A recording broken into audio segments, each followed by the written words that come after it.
Today's topic is to remove the unwanted spaces from the string. There are two methods to solve such kind of a problem. Method 1, that is a basic approach, and the method 2 by using a regular expression.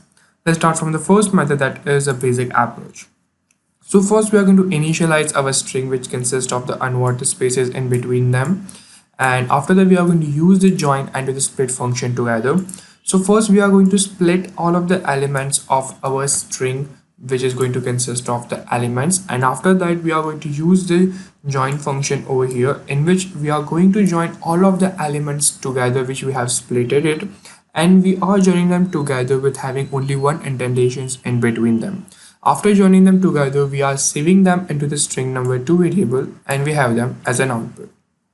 So as you can see it over here, there are too many unwanted spaces in between the two elements of our string. I mean, you cannot call it two elements, but in between those elements of the string which are useful.